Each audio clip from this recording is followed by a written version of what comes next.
यहाँ हम दो तरीके से मैं आपको नंबरिंग सिखाऊंगी कि कैसे हम आईयूपीएसी नोमेनक्लेचर में कैसे हम चेन की नंबरिंग कर सकते हैं। मैंने दो तरीके लिए हैं, एक प्रॉपर वे लिया है, एक इम्प्रॉपर वे लिया है, क्योंकि फिर हमने क्या किया, यहाँ ट्रिपल बॉन्ड पास पड़ रहा है इसीलिए हमने पहले देखा है, और यहाँ भी पहले कार्बन के बाद है, पर एक बार हमने नंबरिंग यहाँ से की है और एक बार हमने नंबरिंग यहाँ से की है।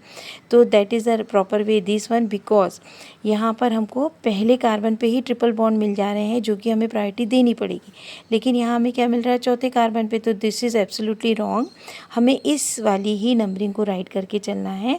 एक चीज़ और है, आप सोचते होंगे कि कार्बन के बीच कितने हाइड्रोजन लिखना है, कहीं एक लिखा है, कहीं 2 लिखा है, कहीं 3 लिखा है, तो उसका भी वे है। देखिए, कार्बन की वैलेंसी 4 होती है, कार्बन की वैलेंसी 4 होती है, तो हमें क्या करना होता है, कार्बन के पास 4 बैलेंस या 4 उसकी वैलेंसी शो करना होता है। जैसे अब यहाँ मैंने हमेशा मैं CH3 लिखती हूँ, मैंने अभी भी लिखा था, लेकिन मैंने क्यों काटा, क्योंकि 3 बैलेंसी उसकी यहाँ से पूरी हो गई थी, हमें चौथी बैलेंसी हाइड्रोजन से दिखा रहे थे, लेकिन अगर मैं CH3 लिख देती तो उसकी कितनी बैलेंसी हो जाती, 6 हो जाती। That is a wrong. अगर आप ये भी सही लिखें तो वो गलत हो जाएगा, ठीक है। क्या होता, फिर वो बैलेंस ही रॉन्ग हो जाती। इसलिए हमने क्या किया, मैं आपको यहाँ शो करके दिखा रही हूँ कि जो CH3 लिखा रहता है वो एक्चुअली इस तरीके से बॉन्डेड होता है। हम हर समय ऐसे खोल के स्ट्रक्चर फॉर्म में उसको नहीं शो कर सकते हैं, इसीलिए हम ऐसा लिखते हैं। अब जैसे इसीलिए हमने जहाँ पर 2 हाइड्रोजन है वो जुड़े, जैसे मैंने यहाँ ट्रिपल बॉन्ड C लिखा और फिर मैंने यहाँ लिखा एक H, तो ये ऐसा रहेगा।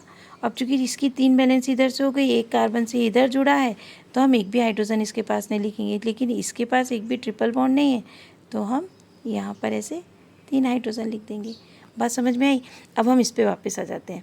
अब ये चेन काय की हुई, 1 2 3 4 यानी ब्यूटेन की हुई, लेकिन अब इसको ब्यूटेन ना बोल के हम क्या बोलेंगे, ट्रिपल बॉन्ड के लिए हम कौन सा वो यूज़ करते हैं, आइन, यानी ब्यूट लिखेंगे, फिर डैश लगा के कौन सी पोजीशन पे, पहले कार्बन के बाद डैश लिखेंगे, ब्यूट डैश 1 आइन। इससे हमें क्या शो हो जाएगा कि ट्रिपल बॉन्ड की पोजीशन क्या है।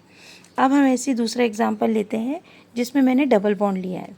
तो सेम है, अगर हमें नंबरिंग करना है तो 2 वे हैं, एक हम गलत वे से कर सकते हैं, जैसे कि एक वे में यहाँ से डबल बॉन्ड के पास से करती हूँ 3 and 4, और एक वे में रॉन्ग वे से करती हूँ, ठीक है। This is the wrong way and this is the right way. Again हम क्या करेंगे, चेन डिसाइड कर लेंगे कौन सी पेरेंट चेन कौन सी है, यानी ये ब्यूटेन की चेन है और इसमें डबल बॉन्ड किसके बाद है, पहले कार्बन के बाद, तो ब्यूट dash 1 in.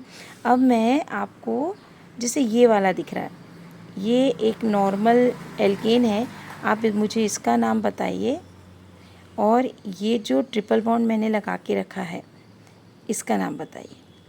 Thank you, please comment.